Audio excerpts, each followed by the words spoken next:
Who's the bad art friend? That's the question just about everyone is asking or has a firm opinion on after a viral New York Times Magazine article detailed a years-long legal battle between two local writers, at least one of whom thought of the other as a friend. Now, as the story details, Don Dorland donated a kidney, sharing details about the process in a private Facebook group.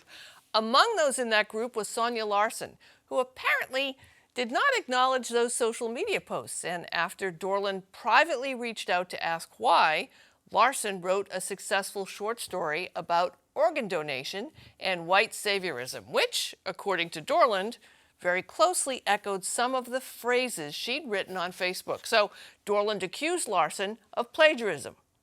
Then came the lawsuits. Larson sued over claims Dorland was sabotaging her work. Dorland sued for copyright infringement and emotional distress, and a cascade of legal actions followed.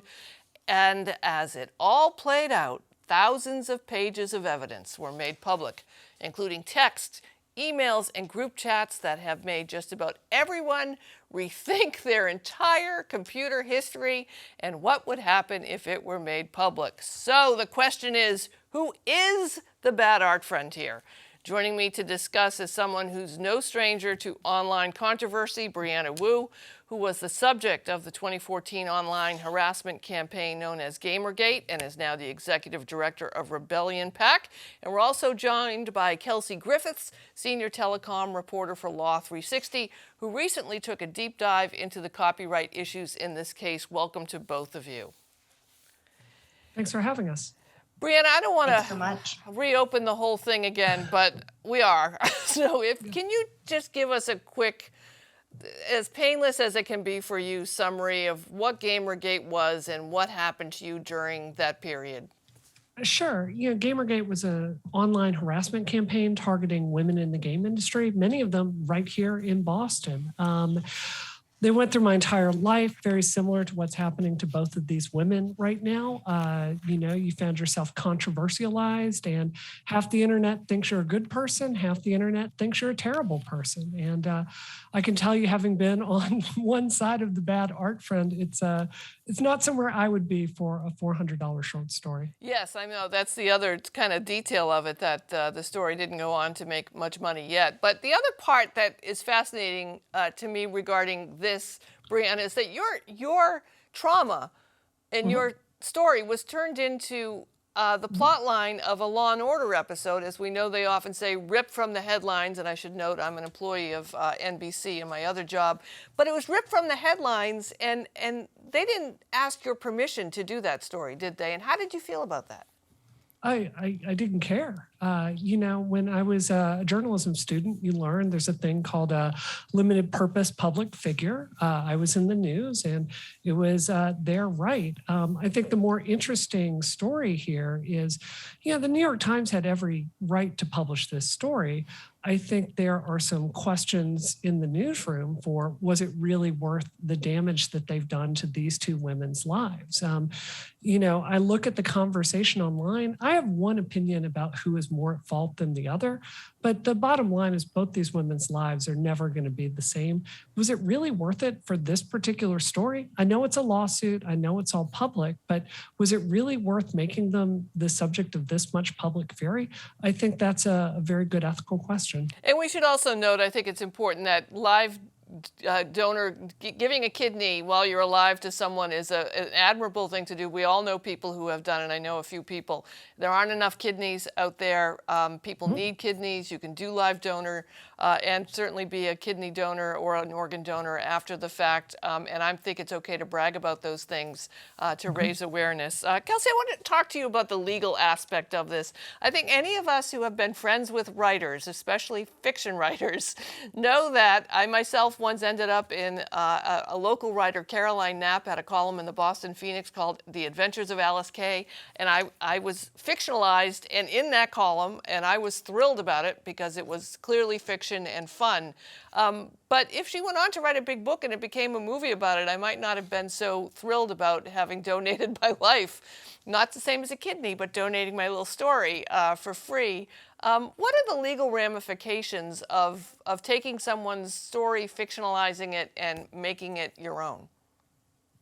Absolutely. Well, as we know from the public discourse surrounding this story, copyright law, especially when it intersects with very personal elements of people's lives, gets very complicated and very messy very, very quickly. Now, I think maybe a lot of times people go into copyright lawsuits or sort of throw around copyright claims without fully understanding the legal protections that are afforded to intellectual property. So what I found out when I was talking to intellectual property attorneys who had been tweeting about the bad art friend, seemed very interested in discussing it, is that there is kind of this sense that personal work or your story shouldn't be shared by somebody else, but actually copyright law very much protects the creators of secondary works. Now, there are multiple factors that judges and courts look at when they're trying to determine whether a work has been significantly transformed or changed enough or put in a different context to the point that it does not infringe from the original source material. But those factors are still pretty open to interpretation, and often the secondary creator comes out on top.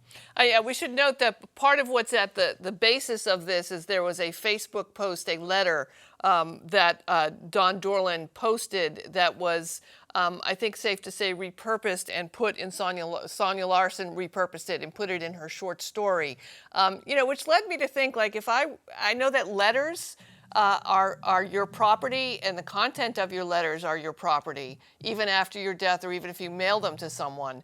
But if you post something on social media, is it still your property or does it become public property? And what if I'm dating Taylor Swift and I write her a letter and then Taylor and I break up and Taylor Swift decides that she's going to write a song about me based on a letter I wrote her? I mean, Kelsey, what happens there? So that's a great question. I think it is still somewhat of an open question in the courts and in copyright law in general.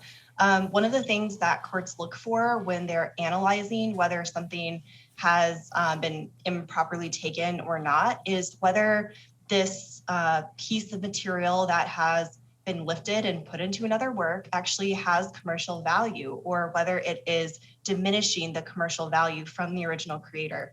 And I think it's pretty safe to argue that the original Facebook post did not have any commercial value. So I think that Dawn Dorland has a bit of an uphill battle there if she is trying to argue that this Facebook post had value on its own, especially in a commercial market. Brianna, I'm struck by this story. I'm sad to say that I'm completely riveted by it and have on my my tweet deck a column just for updates on Bad Art Friend, because I'm also interested in the discussion that it has brought forward, both of racism and white privilege and white saviorism, but also of class.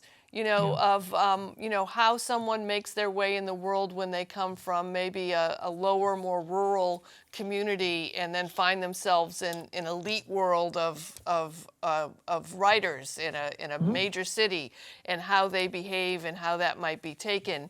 I'm just wondering how you've turned your crisis and your trauma into advocacy work. And also, my understanding is that you've now kind of reclaimed the story and have an entertainment deal that's going to come out talking about Gamergate, right? That's correct. We're working on a TV series about that. In fact, I'm working on the pilot with the whole team right now to get that out. I definitely think there's value in reclaiming the trauma. And I think what makes Bad Art Friends such a captivating story for everybody I know is you really see both sides of it. I mean, I think you can see someone that did a good thing and had the worst possible intentions taken by someone. And you can also see it from the other person's point of view, that they're coming along and they're looking for attention, and, they feel really this ownership over a whole concept in a way that doesn't seem reasonable to one party. It's a really human drama. And I think because the stakes were so low, it just makes it that much higher. I think it's really worth saying, you and I saw a segment of yours recently where you were interviewing a mutual friend of ours that had donated a kidney right here in Boston to another activist friend. my big worry from this whole thing is that people are going to get this wrong message that somehow donating a kidney might be interpreted as attention-seeking behavior. I really hope people don't get that message. Well, even if it is, it's still okay, I think. That's all right. 100%. Let's take a look at some of the reaction that folks have had online. We've pulled some quotes or from the story that we're talking about more to point out some of the challenges that Don Dorland was facing from comments that were in the article. Dude, I could write pages and pages more about Dawn, or at least about this particular narcissistic dynamic, especially as it relates to race. The woman is a gold mine. This from the New York Times Magazine article. Maybe she was too busy waving from her floating thing at the Macy's Day Parade, wrote Jennifer DeLeon, instead of, writing stuff, because there was a parade that she was doing public awareness about kidney donation. So I guess my question for you, Kelsey, is, so the writer of this story for the New York Times, right, could sell the rights to this story to, say, Reese Witherspoon and her company, who could then get a development deal with Hulu, and they could do a limited TV series, probably starring Nicole Kidman, that would be just about the writing of this story, and neither Don Dorland nor Sonia Larson could necessarily make any money from it. Is that a likely or a true path that could happen? You raise a very interesting point. And unfortunately, I spend most of my waking hours speaking to attorneys, but I'm not an attorney myself. So I can't give you a detailed legal analysis on this secondary question, but I do think that you're thinking along the right lines.